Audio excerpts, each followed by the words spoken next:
नमस्कार मित्रों, एक बार फिर से आपके समक्ष मैं राजू त्रिपाठी उपस्थित हुआ हूँ भाग 2 के साथ।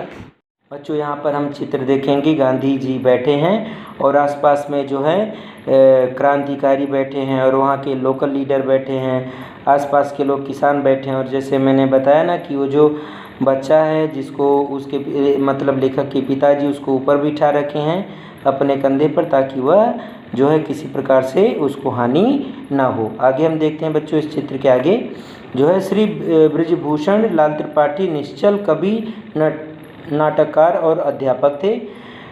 बोलिए सप्रेम बार बार वंदे मातरम उनका लिखा हुआ यह गीत प्रार्थना के रूप में सारे छात्र और अध्यापक गाते थे।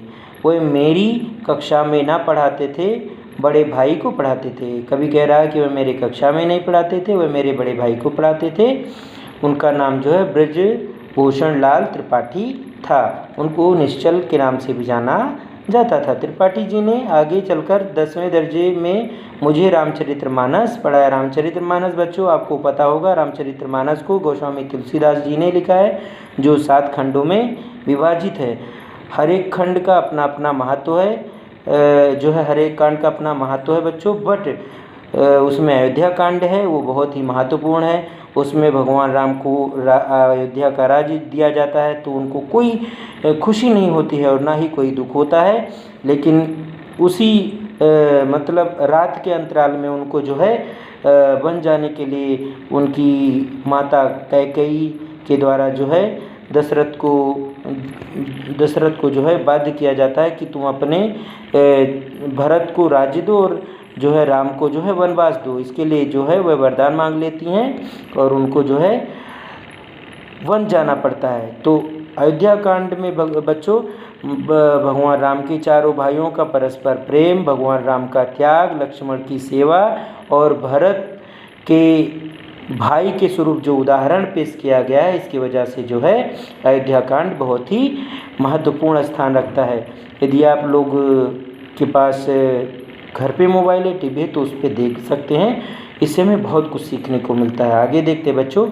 करुणा से अवरुद्ध कंठ, आंखें छलाई हुई, घनी मूँछों में ओठ कुछ कहने का विफल प्रयास करते हुए लगता था त्रिपाठी जी स्कूल के कमरे में नहीं हैं, तुलसी के साथ भरत और कौशल्या का साक्षात दर्शन कर रहे हैं। जब वह जो है त्रिपाठी जी एक्सप्लेनेशन करते थे रामचरितमानस का, तो वह एकदम भाव विभोर हो जाते थे। उनकी जो मनोदशा थी वह एकदम से करुणा से परिपूर्ण हो जाती, भर जाती थी।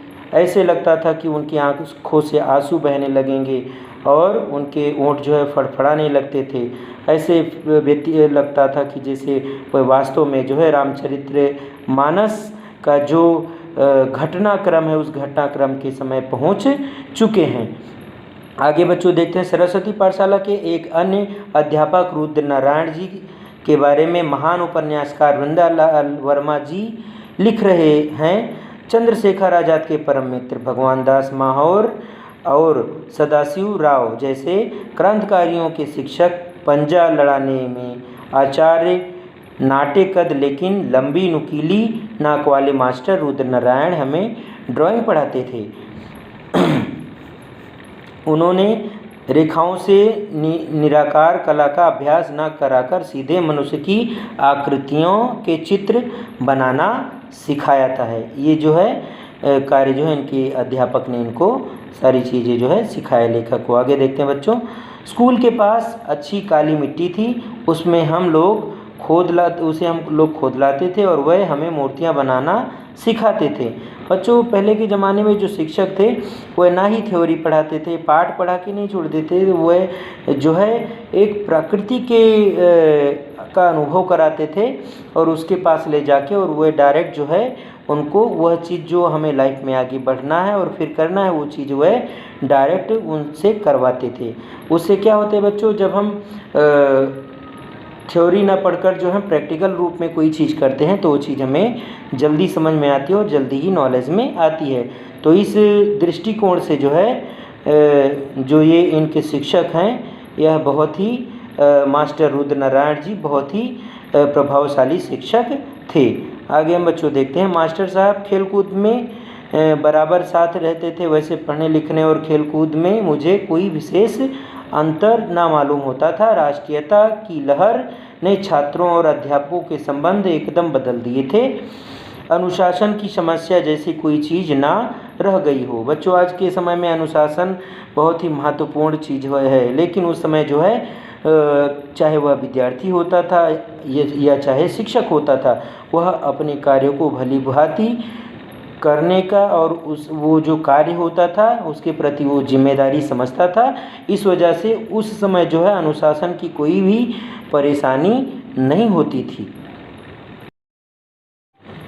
मास्टर रुद्रनारायण सामने जीवन शाह की टोरियों पर दौड़कर चढ़ना सिखाते थे, कलाई पंजा लड़ाने की शिक्षा देते थे। उनकी उंगलियां छोटी किंतु बेहद सख्त थी। मैंने बाद में भी अनेक बार उनसे पंजा लड़ाया है। मालूम होता था फौलादी शिकंजे में हाथ फंस गया है। एक दिन मास्टर रुद्रनारायण मेरी बनाई हुई एक मिट्टी की मूर्ति देखकर बोले, तुम तो अभी से इतनी अच्छी मूर्ति बनाते हो, मालूम होता है कुछ दिन में हमसे भी अच्छी मूर्ति जो है बनाने लगोगे। मैंने कहा, ऐसा कभी ना होगा। उन्होंने नहरन से किसी मूर्ति को कुदेरकर ठीक करते हुए पूछा, क्यों? मैंने उनकी चमकती हुई आंखों की तरफ देखकर कहा, प्रशंसा सुनकर मुझे अभिमान हो जाएगा। बच्चों, यहाँ पे देखो, जो मास्टर रुद्रनारायण जी जो थे वो एक बहुत ही सरल स्वभाव के व्यक्ति थे।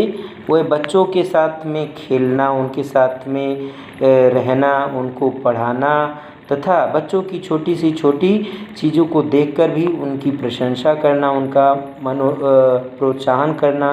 प्रोत्साहन से क्या होता है बच्चों? बल उनको प्राप्त होता है। जैसे आप पढ़ाई लिखाई करते हो, आपसे कोई आपका छोटा भाई है, तो आप उसको प्रोत्साहित करो, उसको सिखाओ, तो उससे क्या होता है? उसको बल मिलता है, ठीक है, उसकी हिम्मत बढ़ती है और वो अच्छा करने की कोशिश करता है। तो इसी प्रकार से जो है रुद्रनारायण जी जो हैं बच्चों को प्रोत्साहित करते रहते थे।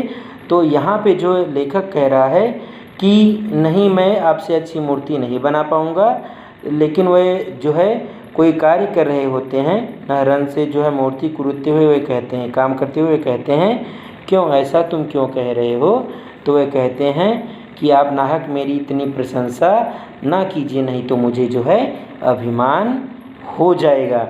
ठीक है, तो यहाँ पे बच्चों लेखक का जो स्वभाव है बहुत ही सुंदर और अच्छा है।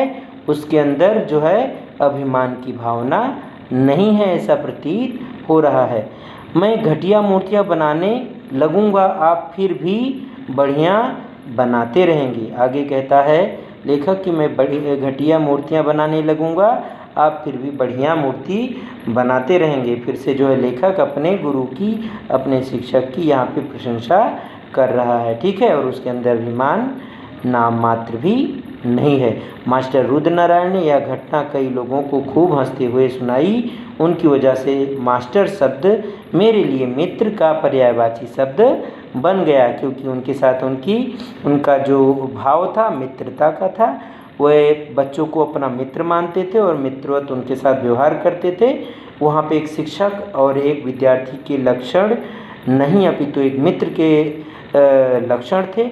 बच्चों, जब शिक्षक और जो है विद्यार्थी एक दूसरे से परस्पर इतने प्रेम करने लगते हैं कि एक दूसरे के लिए जो है हर तरीके से उनको सपोर्ट करते हैं, सहायता करते हैं, उस स्थिति में जो है वह शिक्षक और विद्यार्थी एक मित्र के रूप में हो जाते हैं।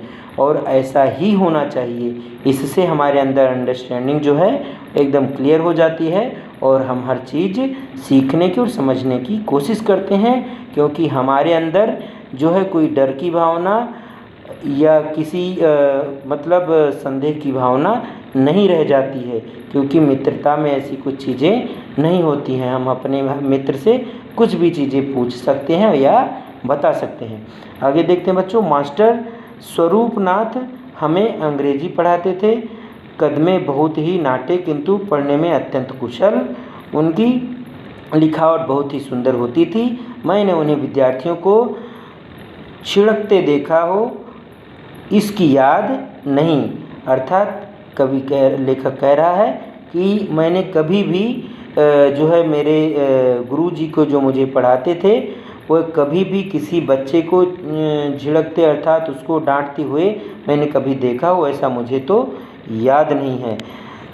सरस्वती पाठशाला छोड़कर मैकडलन हाई स्कूल चले गए। वह जो थे वह वहाँ पे बहुत दिनों तक पढ़ाए, लेकिन कुछ दिन के पश्चात जो है एक दूसरे स्कूल मैकडलन हाई स्कूल में जो है वहाँ से चले गए।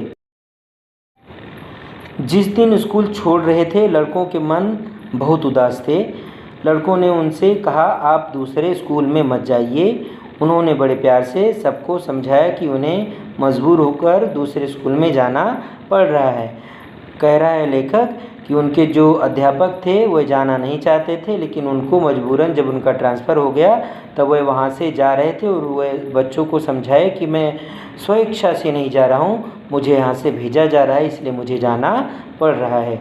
हम लोगों को विश्वास था कि सबसे अच्छे खिलाड़ी हमारे स्कूल में हैं। हरनारायण और गंगाधर जहाँ गेंद फेंकने वाले हों वहाँ किसी भी टीम का जीतना दुश्वार था। हरनारायण शहर के सबसे तेज दौड़ने वालों में थे। गेंद फेंकने के पहले सिर्फ 3 डग दौड़ते थे और इतने ज़ोर से फेंकते थे कि खेलने वाला अजनबी होने पर हचकचा जाता था, यानी जो है डर जाता था, भयभीत हो जाता था। गंगाधर धीरे फेंकते थे, लेकिन खिलाड़ी के पैर के पास गेंद तिरछी होकर विकेट से टकरा जाती थी। अर्थात वह स्विंग कराते थे, स्पिन बॉल फेंकते थे, जिससे बॉल जो है घूम के विकेट में टकरा जाती थी और वह आउट हो जाता था।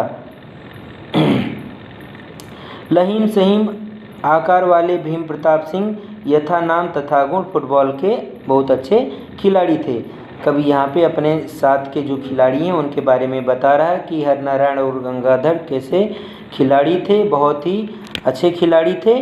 वह एक जो है हरनारायण बहुत तेज गेंद फेंकते थे और किसी को पता ही नहीं चलता था, बॉल निकल जाती थी, डर जाता था। और गंगाधर धीमे बॉल फेंकते थे, लेकिन उनके पैरों के पास फेंकते थे, बॉल तिरछी पड़ती थी और जाके विकेट पे टकरा जाती थी।